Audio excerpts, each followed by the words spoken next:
Mizo black pan thọ chane la lo lom le tek a cheu ole an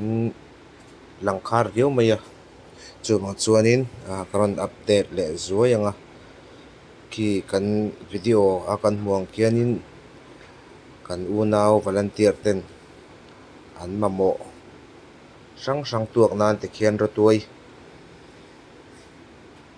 ratuai an poi puya khongai thlak khop maya tuak tu neu neu hi atama thil lut chuak jan na pa ngai tak sum tuak dan pa ngai taka tuak hlei thei po ani lawa anom na abuaya tikhian mai te ho in an ti buai renga sai hlum le sai ro kher man tur te tuaka tikhianin khongai thlak hle ani thane man ngaya thei to pan chuwa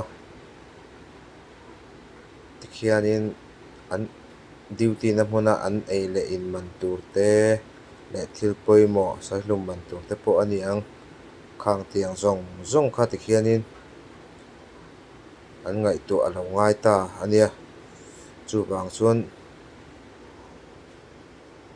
ke ni Mizoram atang po hianin thei to kan chu angai ani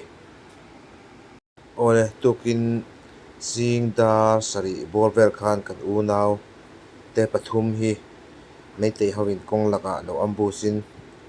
an pathum hian rong takin an kap hluma meite militant ho hi a thin rim thlak le thina an kan zofa kan unau te an ka hlum mai pia lama hian an hnai sakher thin hi a thin rim thlak le thin ani chuan zanin hianin kan unau te hianin va chang let ve in anin kana result hi kan la hre thei lawa chuanin meira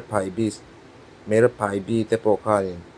boina an siama ar ho nen khan a in nor le mek boka khang te po kha chanchin kim chang zok te nakin lama ron ti chuat thei kanin ringa ti chuan mani palal hmuna anin ka vak ni khan meite hi hliam za vel an oma thi kha som nga tanga som sari in kar vel ni in an hria chu a chiang fak khi hriat a hara damdawi in pakhata khan an len lo wangin damdawi in danga ti khanin an lo in phur kual na cha a khami hmuna khan meite ho kha an thi tawani ti kha kan hradonia tun tuma po hian enge maza chu i phubalak na te ania an thi arin om a chan chu i an nun a rong ema beile thi an thu ani beile lawa hetia kan zofa tena kan do ngar hianin an pong por ani ti hi a chiang reng to a norlet ve hi an tul to tak zet ani engemaw buai omse an nu pol ho mera pai bi te hi an lo nok sak em mai boka ar te ti buain ar te hian an dang zo lo ani chuan zanin po hian an chin tur hi a hriat lo ani keimani dudan tak phei chuanin ar te hian lo dang lo nge sila mera pai bis te hi voi ni khat na reng chu han nuai sela adu om khop mai an huat thlal em mai an om dan hi an ni hian boina te po hi an ti pun lun ni te po hian a hriat ani meichhia ni si he tiang tak maya an pong por mai hi aten om lutuk chu baka ramle nam ral muan na an ti chia kan ti lo thei lo ani an nun na rong ve bok si ya an rap thlak si ya kholaya molpho tak takin anin lim seka a engama thup lo hian North East India po hi an timual pho hle ani mera pai bi so hianin I North East min ti hmel hem ani amual pho thla khop mai mania in ka na lian tak a thlenga a re wanga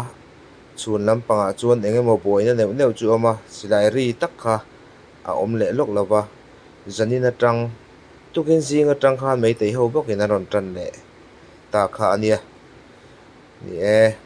kan pasal tha te pan vanuai hrep te se ti in kan du sakna kan hlan ani sakai bak nei thin rim chu enge ani ti va hriat tir ve sak te se zofa ta hian I do mai to lo wang u